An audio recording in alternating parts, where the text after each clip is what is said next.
فهي كالحجارة أو أشد قسوة ثم قست قلوبكم من بعد ذلك فهي كالحجارة أو أشد قسوة وَإِنَّ مِنَ الْحِجَارَةِ لَمَا يَتَفَجَّرُ مِنْهُ الْأَنْهَارُ وَإِنَّ مِنْهَا لَمَا يَشَّقَّقُ فَيَخْرُجُ مِنْهُ الْمَاءُ وَإِنَّ منها لما يهبط من خشية الله وما الله بغافل عما تعملون۔ اس آیت مبارکہ کے اندر دیکھیے گا سب سے پہلے لفظ ہے ثم، یہاں پر میم مشدد ہے، یعنی میم کے اوپر شد کی علامت ہے، تو آپ نے کیا کرنا ہے کہ یہاں پر غنہ کرنا ہے، اور غننے کا مطلب یہ ہوتا ہے کہ آواز کو ناک میں لے کے جانا ہے۔ ثم آگے دیکھیے گا قوست، قوف موٹا رکھیے گا، باقی سین اور تا باریک ہیں۔ قوست قوست قلوبکم قلوبکم، اب یہاں قلوبکم کے آخر میں میم ساکن کے بعد پھر میم آ رہی ہے، میم بعدی کے شروع میں میم آ رہی ہے، تو میم ساکن کے بعد پھر جب دوبارہ میم آ جاتی ہے اس کے فوراً بعد، تو یہاں پر کیا ہوتا ہے؟ ادغام ہوتا ہے، میم ساکن کے ادغام ہوتا ہے، اور اس کو کیا کہا جاتا ہے؟ ادغام شفوی۔ تو کیا ہے؟ ساتھ غنہ بھی کریں گے اور ادغام بھی ہوگا۔ اب سنیے گا ذرا، قلوبکم، ایسے قلوبکم من بعد ذالک، من بعد، یہاں لفظ ہے من بعد، نون ساکن کے بعد جب با آتا ہے تو نون کو میم کے ساتھ تبدیل کر دیتے ہیں، چینج کر دیتے ہیں، اسے کہا جاتا ہے اقلاب کا قانون۔ تو کیسے؟ ساتھ اپنے اخفا بھی کرنا ہے، یعنی آواز کو ناک میں بھی لے کے جانا ہے، اور یہاں نون نہیں پڑھنا بلکہ اپنے میم پڑھنا ہے۔ من بعد ذالک، آگے دیکھیے گا فہی کالحجارۃ، فہی، اسے ذرا احتیاط کے ساتھ آپ نے پڑھنا ہے۔ فہی کالحجارۃ، حجارہ میں حا کا خاص طور پہ خیال رکھیے گا، اور اس میں را کے اوپر حرکت ہے تو را موٹی پڑی جائے گی۔ کالحجارۃ، آگے او اشد، اسے آؤ نہیں پڑھنا آپ نے بلکہ او اشد قسوہ، قسوتن، یہاں لکھا ہوا ہے قسوتن، آخر میں تا کے اوپر دو زبر کی تنوین ہے، تو تا پر، گول تا پر جب بھی وقف ہو تو گول تا کو ہا کے ساتھ بدل دیا جاتا ہے، تو کیسے وقف ہوگا؟ قسوہ۔ آگے وَإِنَّ، نون مشدد ہے، یہاں پہ غنہ کیجیے گا۔ مِنَ الْحِجَارَةِ لَمَا يَتَفَجَّرُ، اسے ذرا مضبوطی کے ساتھ پڑھیے گا، را کے اوپر حرکت ہے تو یہ را بھی موٹی پڑھی جائے گی۔ لَمَا يَتَفَجَّرُ منہ، یہاں نون ساکن، منہ میں کیا ہے؟ نون ساکن کے بعد ہاں ہے فوراً جو آتا ہے، تو یہاں پر ہم اظہار کر کے پڑھیں گے، یعنی غنہ نہیں کریں گے۔ اور اسی طرح آگے الانہار، اس میں بھی نون ساکن کے بعد ہاں ہے، تو وہاں پہ بھی اظہار حلقی ہوگا۔ کیسے پڑھیں گے؟ منہ الانہار، آخر میں را جو ہے وہ وقف کی وجہ سے ساکن ہو جائے گی، جب را ساکن ہوگی تو ہم دیکھیں گے اس سے پہلے والے حرف کے اوپر حرکت ہے تو را پر پڑھی جائے گی، تو یہاں وقف کرتے ہوئے اس را کو اپنے پر پڑھنا ہے، یعنی موٹا پڑھنا ہے۔ منہ الانہار، آگے دیکھیے گا وَإِنَّ، نون مشدد تو یہاں پر بھی غنہ کی ہے۔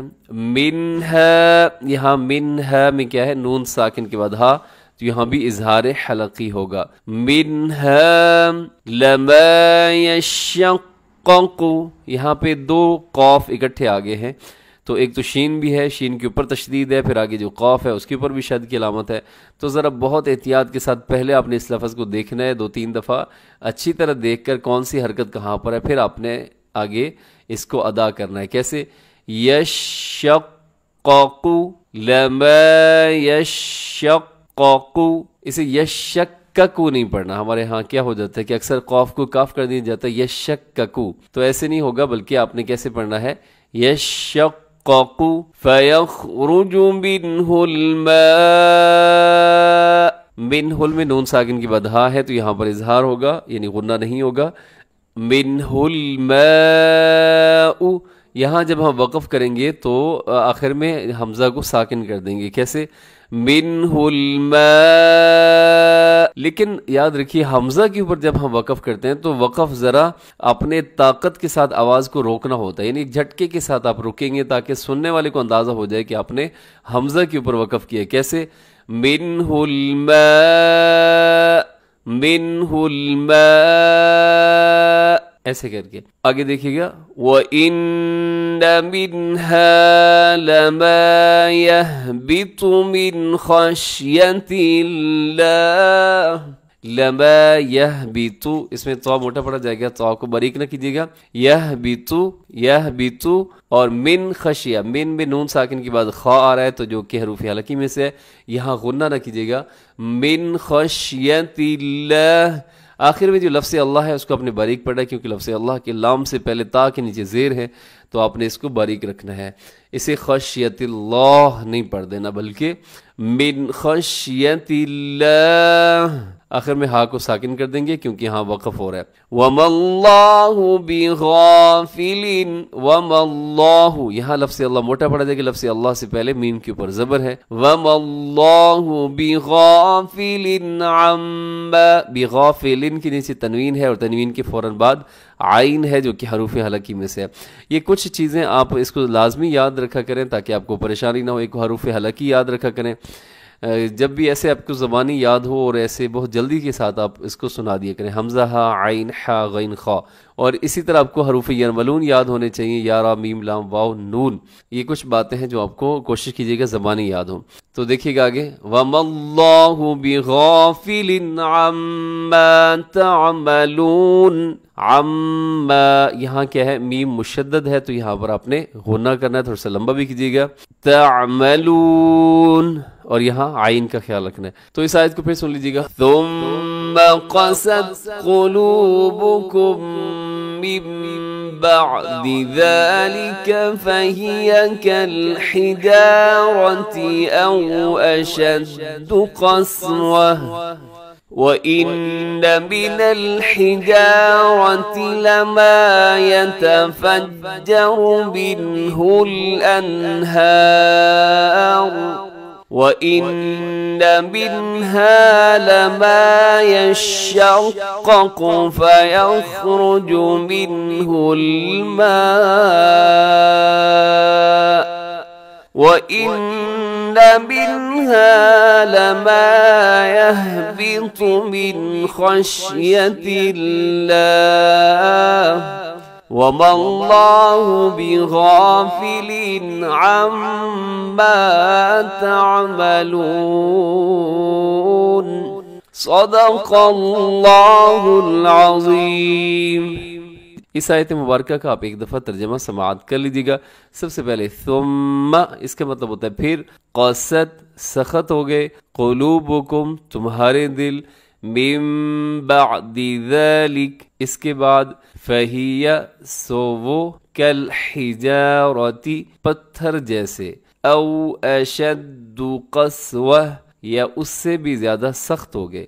وَإِنَّ مِنَ الْحِجَارَةِ، اور بے شک. من الحجارتی، پتھروں سے. لما، البتہ. یتفجر، پھوٹ نکلتی ہے. منہ، اس سے.